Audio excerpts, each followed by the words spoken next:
Pandemonium Reigns. Pandemonium Reigns, all up in your business and ears. Appreciate you tuning in and hanging out with us. Coming you today from the Casa de Tucker. I've got the blurred background on if you're viewing on YouTube, just so you can't see what the magic happens. If you know, you know. I'm Dan. He's Mike. Beautiful as always. Still no haircut. No haircut, baby. Still no haircut. Riding high. Approaching 2 years. Dude, that is outlandish. It is insane. I want to run my fingers through it so bad. Insane. Appreciate you guys hanging out with us. Make sure you like and subscribe as the channel on YouTube and the podcast platforms continue to grow. Make sure you're along for the ride. That is Pandemonium. We are more than was the game on Monday? So much has happened in the world of college football since this national championship game. It was Monday, right? It was Monday. It was Monday. So, national champion. Michigan Wolverines defeat the Washington Huskies. And we were all here for it, man. Like, put it in our veins. A little on the disappointing end. I mean, as far as, entertainment purposes. But I think what we're going to do throughout this conversation is talk about how this national championship game and these participants affect college football going forward and how it might change the perception of the 12-team playoff going forward and just stuff like that. So, on surface level, my man, what did you take away post Monday night? Yeah, so much talk when you look through social media, wherever you go for your preferred brand, about it being a disappointing game, about the teams not being good or what have you, stuff like that. And I'm just like, it wasn't what we thought it was, because we all expected, some sort of Washington versus Texas offense in there somewhere. But it was a touchdown game halfway through the fourth quarter. Mm-hmm. Kind of like, if you'll remember in the Rose Bowl when Alabama had, I think, at least 2, if not 3 drive opportunities to go, basically put it out of reach. Before Michigan tied the game, obviously, or took the lead.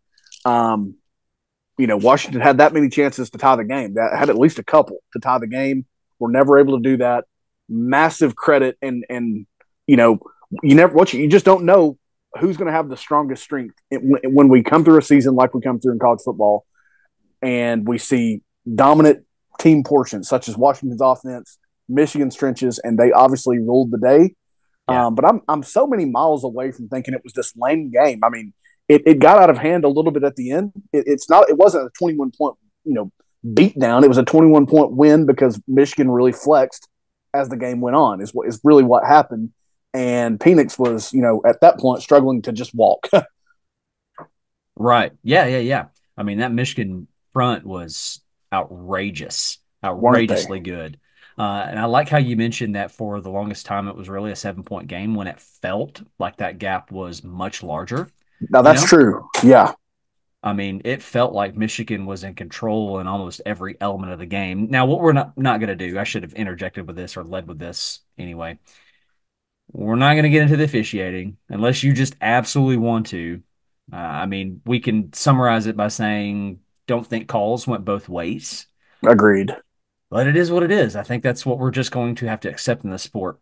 So anyway, with that said, moving on, felt like the gap was much larger. 7-point game for the longest time. I think what surprised me most is that even though it was a 7-point game for the longest time, Washington was able to keep that margin with a total inability to put the ball on the ground and totally relying on Michael Penix to try and win this game. Now, his numbers were not good, but I don't think that the stats are an indicator of how valuable he was to that offense and how much they were having to rely putting the ball in the air. And I'll say one more thing before I turn it over to you. When the big play was there for them, it looked so unnatural. Like there wasn't a smooth connection and pitch and catch.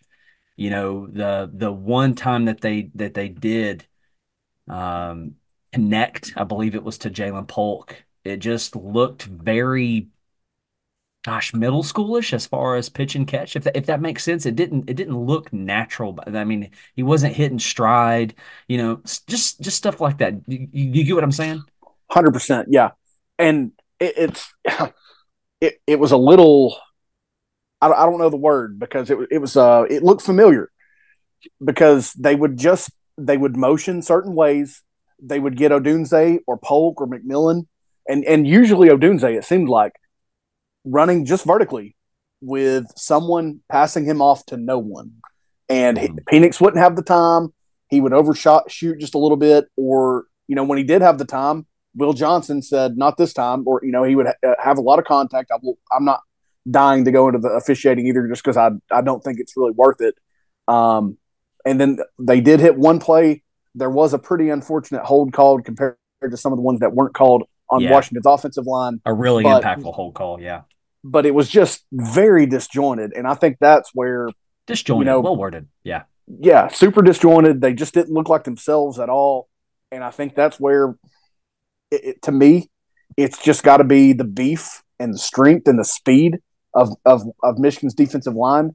I've heard a lot of people say that they probably looked at Washington winning the Joe Moore Award after Michigan winning it the past 2 years in a row and said, over our group, we got some words to say about that. We're going to show them on the field. And they did that very efficiently.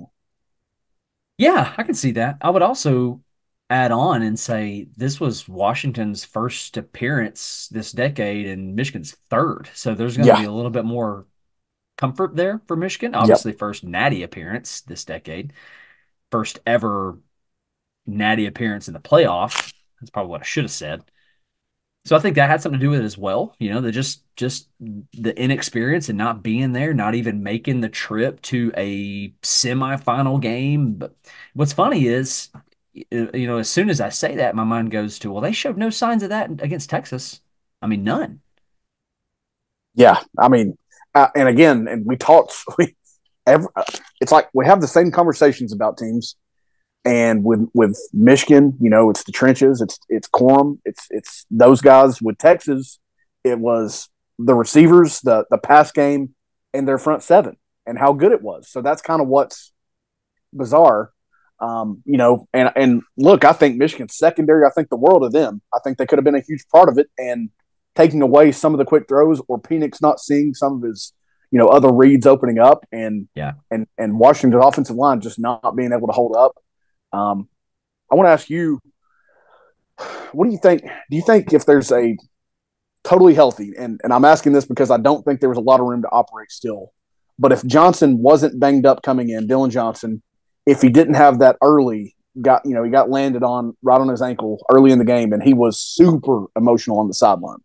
Yeah. How do you think the game plays out if those things don't happen? Because to me, there just wasn't a lot of room with what they did. Yeah, the running lanes weren't there. And you could really argue that and say, well, look at the Donovan Edwards big run. Like, he runs right into a brick wall and has the speed to actually correct himself, That's get true. out to the right side B gap and be gone. Could Johnson have done that? I don't know that there were holes there, period. Agreed. Even accidental holes. So that's my take on it. I just don't think that. I'm not going to sit here and say that Michigan's approach was, we're going to make you beat us through the air. That would be dumb, I think. Yeah. Maybe they're that confident and arrogant, but to answer your question, I'm kind of getting off on a tangent here.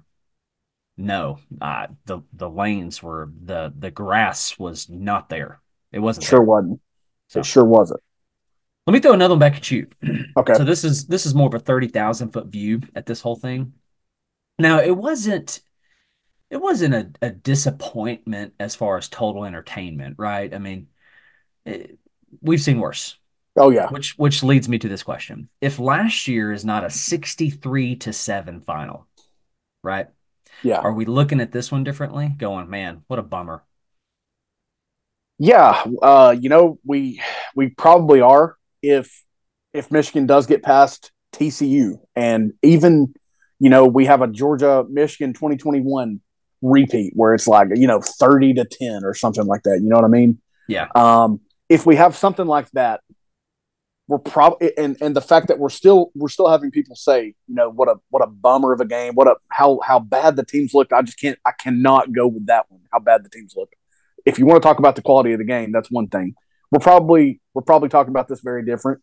If we had any better of a game last year than we got, I mean, I don't know about you, and I don't remember our conversation after the Natty last year, but I didn't watch any second half of that game at all. I don't know that I watched all of the second quarter because it was that's when it was really breaking open, if I remember correctly. Yeah. But yeah, we're probably having a different conversation. If last year gave us a good game or a closer game, about we need better next year or something like that is what we'd be saying. I'm in total agreement with you. I think that 63-7 final is why the conversation amongst Alabama or Florida State was so heated, so argumentative, debated so thoroughly. I mean, it's in a way, man, I just fumbled those words. In a way, Georgia LeBroned our sport. Do you know what I mean? Yeah, As far as broke it a little bit. I mean, and now we're looking to an expanded playoff to say, well, 12 teams is going to fix. It's going to fix that. It's going to make sure it never happens again. And I think it's totally ludicrous. So this is going to segue well into the next portion of the conversation. I mean, if that's your argument, I'm going to need you to explain to me why most of the semis throughout the playoff era were trash. yeah. I mean, tell me how we're not getting more of, and whether this specific coach that I'm about to catch up in all this gets in and fixes some of his issues, we'll see. But tell me why we're not going to have more LSU Oklahomas and Alabama Oklahomas and whoever played Oklahoma. You know what I mean? Tell me why we're not going to get more of those games where half of their team is MIA, their defense, obviously, in Lincoln Riley's case. I mean, tell me why we're not going to get more of those matchups. I mean, sure, we'll have some maybe okay games if you look at, like, what we're going to have 5 through 12 playing and 4 get a bye. Is that correct? That's my understanding. So maybe somewhere in that 8, 9, 10 range we get a quality game. But think about how different those teams can be if someone slips up early in the year a couple times, or they just have a super tough schedule, and you get a really good team in that spot.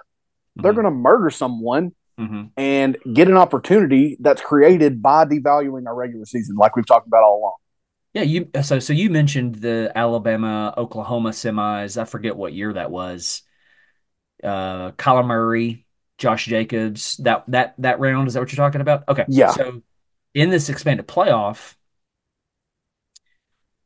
first round is home turf, lower seed turf. So now, like, we're not talking about neutral site anymore. So imagine Kyler Murray and company in Tuscaloosa in a playoff game. I mean, those fans are bonkers. More than listen, Tennessee fan here.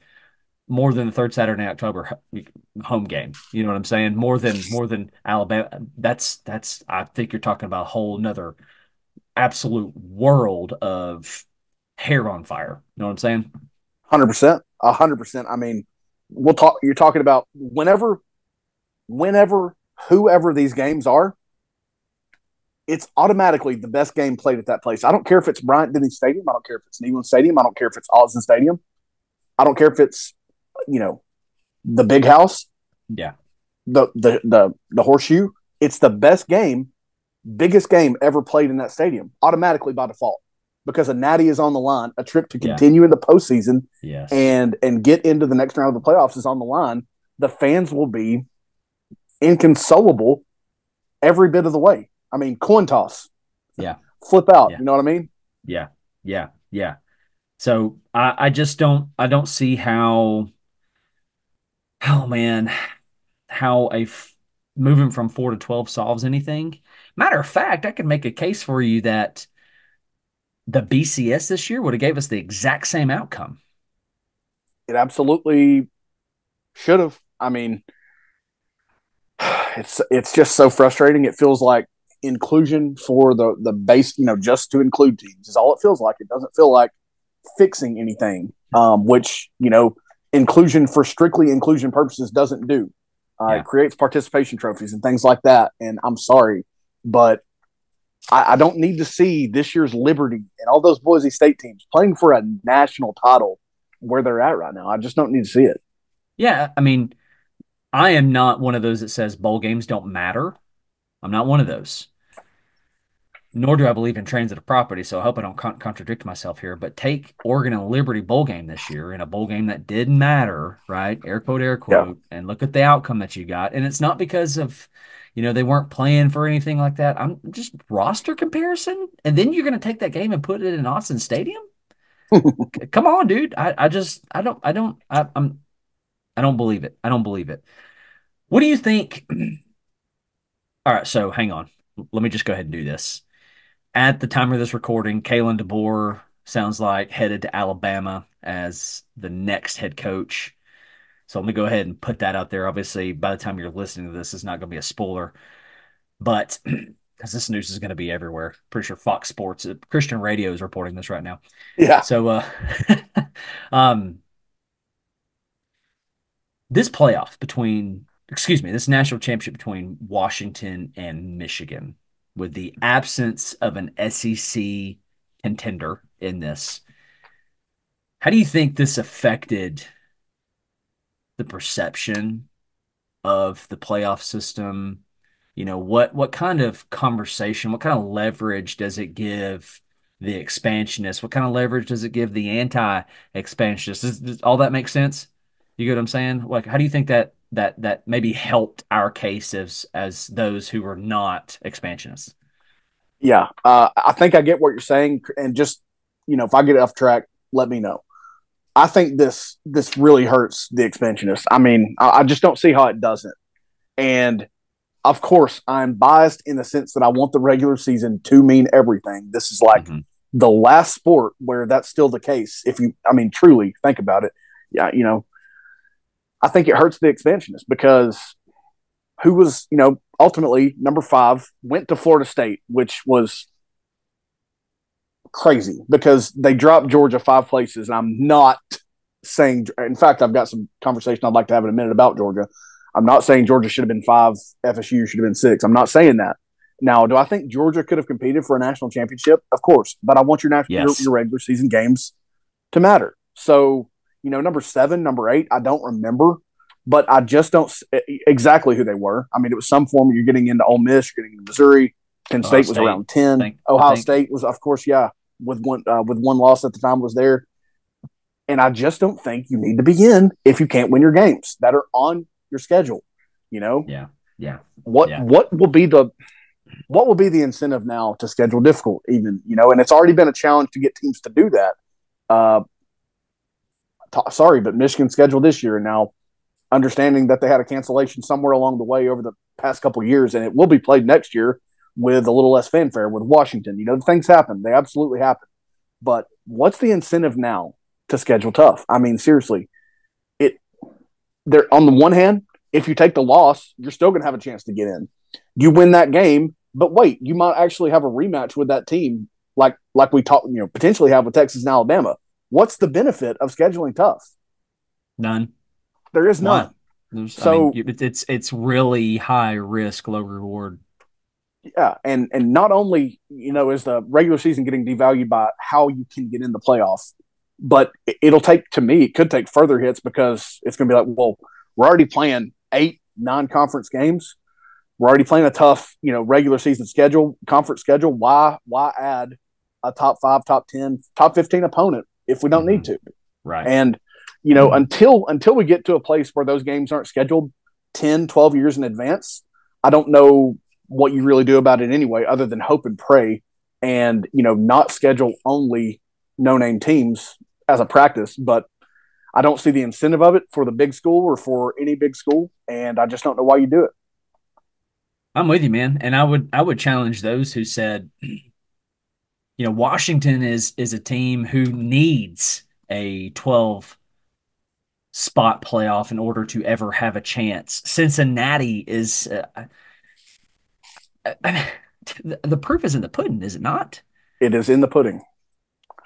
Uh, I cannot wrap my head around this best team concept of, again, I know that we've done this and we're basically on the hamster wheel at this point.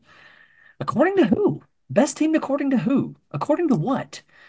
Okay, let's do best team according to your resume. According to did you win your games? There you go. Because best team is so subjective. The best team doesn't always win the game. So, you know what? Have a clear cut, standard and entry you just into the playoff. You walked right into my points, and this is primarily targeting Georgia. Not many apologies going to come from me right now, okay? You just walked right into it, okay? Since Saban arrived in Tuscaloosa, okay, let's give it 2009, 2010, just for him to have a couple years to really get the thing rolling. He's got a natty. 2010, they're loaded again. But, at that point, they had not been in that position before of being the hunted team like they were at that time, right? All right. Tell me a point after 2009, 2010, before Kirby got to Athens, where Alabama wasn't the most. 11 and 15? Sure. Or, give Kirby a couple years because he didn't walk into a bad situation either. But at what point was Alabama in that stretch not the most talented team in the country on paper, in recruiting standards? At what point? You could argue 17. That's the only time that I could look at on paper and say, all right, Georgia might have a better roster here on paper. But 11, yeah. 2011 LSU was just, don't get me wrong, NFL dudes on that roster, but I'm going to look at schematics and their scheme and how ancient it was, stuff like that. So maybe an argument. What, 12? I don't think there's any argument. 13, on paper, Alabama's a better team than Auburn. They just are. If you're going for pure entertainment, which is which is not what should drive the sport. If you're looking at that lens, Alabama, Florida State's probably a more captivating matchup, even though it turned out to be really good. But if you're asking me to pick Alabama, 2013 Alabama, Florida State, probably going Alabama. 2013 Alabama or Auburn, I'm going in Auburn saying, duh, Alabama. Auburn is just they got magic in a bottle. Yeah. 14, man, Alabama ran into a freight train of Ohio State at that time, who was just, you go into March Madness, right? The hottest team. That's what Ohio State was. They were just so hot. It was just like, oh, not that quarterback, not that one either. Okay, cool. Cardell. A star-studded roster as well. 15. You get my point. So yeah. I'm with you. And you just highlighted for me, which I already know and remember. They didn't win every national championship from the year he got there. They didn't do that. Right. Okay. Yeah. So should they have played for every national championship, or should they have won their games to get there? If you're going to build the tournament or the playoff based on how well you recruited, yeah, they're going to have the 1 seed. And I got another one for you. Okay. Tom Brady, Bill Belichick. Okay. Now I'm not saying because the NFL is a different monster. I'm not saying they were the most talented team every year. Now they were loaded for 15 years. And Brady is going to be hard to argue as the GOAT because of the titles and the wins and you name it. Okay. I got to have an argument. Sure. I'm cool with it. I don't even care at this point because it is what it is. He's tough to argue because he is who he is. And they were loaded. They had such good defenses every year. They had Randy Moss. They had Gronkowski. They had everybody. Now, when they burst onto the scene and they won their first couple Super Bowls, did they win every one of them until Brady left town? No, because they lost their games. Let me summarize your point this way. In 2007, were the Giants the better team? My God, I almost cussed on here for the first time. No, not even close. They weren't. That's why on the field. That's a great example why on the field results have to matter and have to carry weight. All right, we've and that sounds like I'm arguing. Said we weren't going to do. You're correct. That sounds like I'm arguing for expansion. I'm not. You just got to win your freaking games, and that's all I'll say about it. I think you reminded me of that when the last time we talked about this. It's simple. Win your games. especially if you don't play anybody else in the regular season. Win your games. And there you go, back to Florida State, scheduling LSU, having Florida every year, whatever. All right, let's talk about Michigan for a second, and then let's wrap up this episode. Michigan. So as of this moment, Kalen DeBoer is in at Tuscaloosa. Jim Harbaugh is still the guy at Michigan. It's been 26 years since Michigan has hoisted the trophy, and the last time they did it, it was in the AP era when they were sharing titles, so they weren't even the outright champion. Pretty sure they split it with Nebraska because Tennessee got tallywhacked by Yep. Nebraska. Man, what does this mean for Michigan going forward, for the Big Ten going forward? Big Ten can now do this thing where they go, look at the playoff. We bookended the 14 playoff. We were the first and we were the last. Yeah. And sorry, I spaced out somewhere along the way. What does it mean for Michigan, you're saying? Yeah. Yeah. I mean, it's everything for Michigan because I mean, there's not many points in time. There's probably zero moments in time after Rich Rod, between Rich Rod and Harbaugh, where I'm like, yeah, they're going to find their way back. They're not, even if they had a good year, they're not that far from it. I just didn't think they would get to this point again. Yeah. I especially didn't know that they would do it. Seeing some of Harbaugh's struggles along the way, how long it took him to beat Ohio State, which I'm here for always. I'm always here for that. Yeah. I just didn't know that they could get back to this place, especially doing it in an older school way, which, I guess the message there is defense still wins championships, especially when you have an offense capable of some of the things they were. Yeah. But, I'm just kind of surprised because I didn't see it in their cards. Gives me hope as a Tennessee fan because I know what happened after they had theirs in 97. Yeah. You knew we'd get there. Gives me Yeah. hope that, heck, I mean, I guess if they can get back, it gives me hope that pretty much anyone can. Now we've talked about what it might take for Nebraska to ever get back. I don't know there. That might be an Different exception animal. with geographically where they're at, what's happened conference wise, all that. But yeah, I mean, there's not many points in time where I was like, yeah, Michigan can probably get back to being a title contender, being old school Michigan, looking like the program that's won the most games in this sport. Mm-hmm. Didn't think there was many times they would do that, and here they are with one of the craziest individuals in the country coaching their team. I hope he stays. I like him. I enjoy him.